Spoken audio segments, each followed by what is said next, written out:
पढ़ेंगे concentration of cell. अब जो सेल की कंसंट्रेशन होती है, हमें पता है कि एक एनोड होता है और एक क्या होता है, कैथोड होता है। जो एनोड और कैथोड होते हैं बोथ आर सेम मेटल, वो क्या होते हैं, हमारे सेम मेटल के होते हैं, बट जो इनकी कंसंट्रेशन होती है इनके इलेक्ट्रोलाइट की, वो क्या होती है, हमारी अलग अलग होती है। अब क्या होता है, जो हमारा इलेक्ट्रोड ए वाला एनोड होता है इक्वल टू कैथोड के, अगर वो इक्वल है तो जो हमारी ई नोट सेल होती है, स्टैंडर्ड इलेक्ट्रोड पोटेंशियल होता है वो कितना होता है, हमारा 0 होता है स्टैंडर्ड कंडीशन पर। सेम ई सेल, जो हमारा एनोड और कैथोड अगर एक दूसरे के इक्वल नहीं है तो जो हमारा ई सेल होगा वो 0 नहीं होता। अगर इक्वल है तो 0 होगा स्टैंडर्ड कंडीशन पर, इक्वल नहीं है तो 0 नहीं होता है। अब क्या होता है, जो ई सेल होता है वो किसके इक्वल होता है, माइनस के 0.059 अपॉन में एन लॉग क्यूसी के इक्वल होता है। क्यूसी मैंने आपको बताया था लास्ट लेक्चर में कि प्रोडक्ट अपॉन में क्या होता है, रिएक्टेंट होता है, लेफ्ट हैंड राइट साइड। अब इसके बाद है हमारा हाइड्रोजन इलेक्ट्रोड, मतलब कि स्टैंडर्ड हाइड्रोजन इलेक्ट्रोड। अब इसमें क्या करते हैं, हम प्लेटिनम की मेटल लेते हैं, उसमें हम ट्यूब लगाते हैं, हाइड्रोजन गैस को पास करते हैं, जो हमारा प्रेशर होता है वो 1 atm का होता है और 1 मोलर का क्या होता है, हमारा सॉल्यूशन होता है।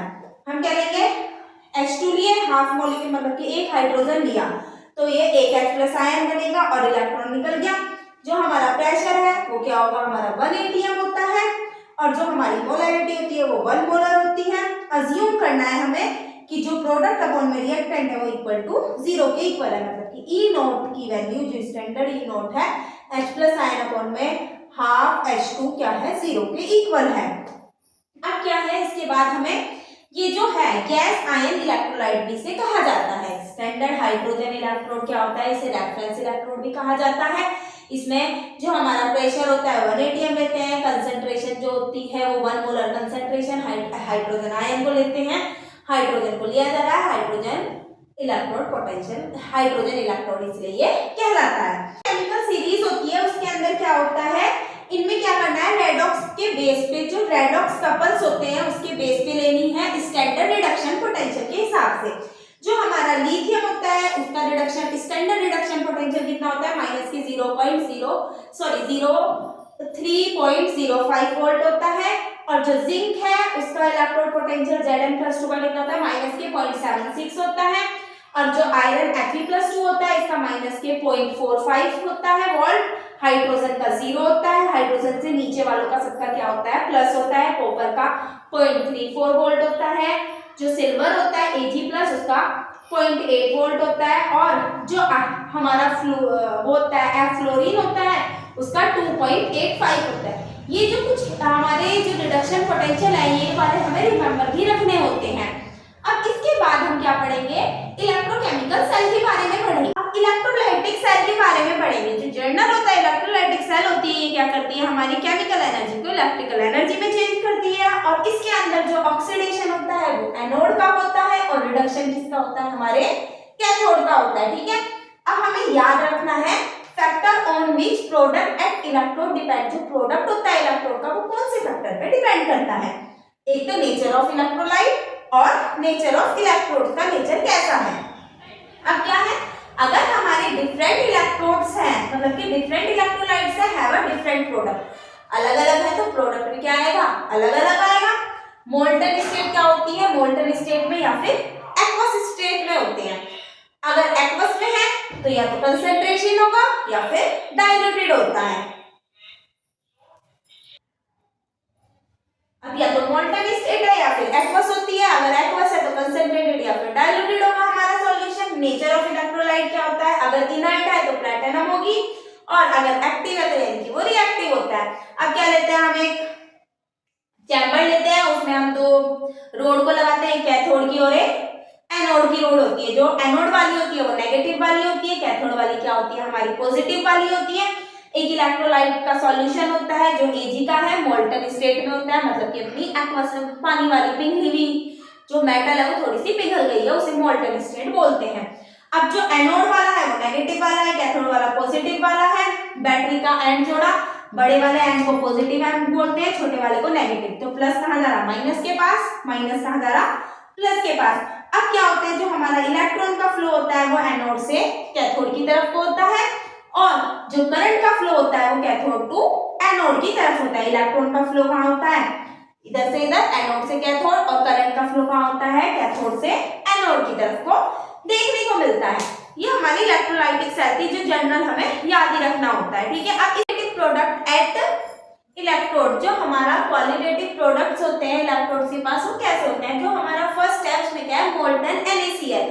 अब मोल्टन NaCl में क्या होता है, जो हमारा कैथोड है Na+ क्या होगा, 2 Na है, अगर 2 Na लिया है तो 2 इलेक्ट्रॉन लगेंगे तो नॉर्मल Na बन जाएगा।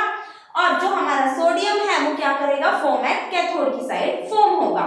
सेम जो एनोड वाली साइड है वहां पे क्या होगा, हमारा क्लोरीन होता है Cl- से हमारी क्लोरीन गैस बनती है Cl2 और 2 इलेक्ट्रॉन निकल जाते हैं। तो हमारी क्या बनेगा, Cl2 गैस कहाँ बनेगी, एनोड की साइड बनेगी। कैथोड में सोडियम बना, एनोड की साइड हमारी क्लोरीन गैस बनी। अगर हम इन दोनों की नेट रिएक्शन लिखें तो दोनों की साइड से क्या हो जाएंगे, दोनों ये इलेक्ट्रॉन क्या हो जाएंगे, हमारे कट हो जाएंगे। जब इलेक्ट्रॉन लेफ्ट और राइट से कट हो जाएंगे तो NaCl से Na और क्लोरीन गैस बन जाती है। अब हमने क्या लिए, 2 मोल NaCl लिए थे, तो हमारे 2 इलेक्ट्रॉन लगे, 2 फैराडे ऑफ चार्ज लगे, 2f ऑफ चार्ज लगा, और 1 mole of NaCl form 1 Faraday. अगर हमारे 2 मोल में 2 फैराडे लग रहे हैं तो 1 मोल में 1 फैराडे लगेगा, ठीक है।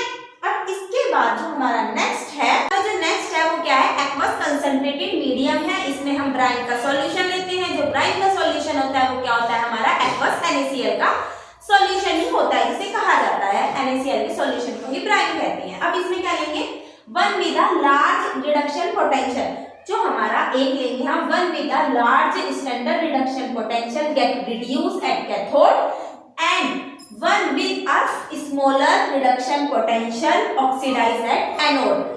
जो लार्ज वाला होगा रिडक्शन स्टैंडर्ड रिडक्शन पोटेंशियल वो क्या होगा, रिड्यूस होगा कैथोड की साइड, और जो कम वाला रिडक्शन पोटेंशियल होगा, स्टैंडर्ड रिडक्शन पोटेंशियल ही कम वाला जो होगा वो ऑक्सीडाइज होगा हमारे एनोड की साइड, अगर हमारा एक्वस कंसंट्रेटेड मीडियम है। कमर्शियल प्रिपरेशन करने के लिए इस मेथड का यूज किया जाता है। कास्टिक सोडा से इसे बनाया जाता है। और जो हमारा कैथोड की साइड हमारे, अब एक रिएक्शन है, कैथोड की साइड हम H+ आयन को लेते हैं तो हाइड्रोजन गैस बनती है, एनोड की साइड हम Cl को लेते हैं तो क्लोरीन गैस बनती है। कैथोड से हाइड्रोजन गैस, एनोड से क्लोरीन गैस बनती है। अगर हम इसे टोटल रिएक्शन को कर दें तो NaCl और वाटर की जब हम आपस में रिएक्शन कराते हैं, ये ब्राइन का सॉल्यूशन है, इन दोनों के आपस में रिएक्शन बनाते हैं तो हाइड्रोजन गैस कैथोड पे बनती है, क्लोरीन गैस एनोड पे बनती है, Na+ और OH- आयन निकल जाते हैं। मीडियम, अब एक्वस डाइल्यूटेड मीडियम में क्या लेते हैं हम, NaCl 1 larger quantity was be the preserve. हम NaCl की ज्यादा क्वांटिटी में लेते हैं उसे। कैथोड की साइड में हाइड्रोजन होते हैं, 4 इलेक्ट्रॉन लेते हैं तो 2 हाइड्रोजन गैस के मॉलिक्यूल बनेंगे। एनोड वाली साइड पे OH आयन लेते हैं, ऑक्सीजन गैस बनती है और वाटर के मॉलिक्यूल निकलते हैं +4 इलेक्ट्रॉन। अगर हम इन दोनों की नेट रिएक्शन लिखें तो 4H और 4OH से हमारा 2H2O बना, 2H2 बने और ऑक्सीजन बना। इसके बाद हमने इस रिएक्शन को थोड़ा और सॉल्व करा तो हमने देखा कि जो हमारे पास क्या थे, 4 H2O में से 2 H2O को अगर हम हटा दें, माइनस कर दें तो हमारा 2H2 और O2 बनेगा। सेम 2 H2O से 2 हाइड्रोजन गैस निकली और 2 हमारी ऑक्सीजन की गैस निकली। इससे पूरे एनालिसिस से हमें ये पता चलता है कि जो हमारा इलेक्ट्रोलाइसिस होता है, अगर हम 2 मोल वाटर के मॉलिक्यूल को लेंगे तो हमारे को 4 मोल इलेक्ट्रॉन लेने पड़ेंगे, जरूरी होंगे। सेम अगर हमें 1 मोल पानी चाहिए, H2O चाहिए, तो इलेक्ट्रोलाइट में 2 मॉलिक्यूल हमें इलेक्ट्रॉन के लेने पड़ते हैं, रिक्वायर्ड 2 फैराडे चार्ज। अगर 2 वाटर के मॉलिक्यूल है तो हमें 4 इलेक्ट्रॉन लेने पड़ेंगे, 1 वाटर का मॉलिक्यूल है तो हमें 2 इलेक्ट्रॉन लेने पड़ेंगे, और 2 फैराडे क्या होगा हमारा चार्ज रिक्वायर्ड होगा।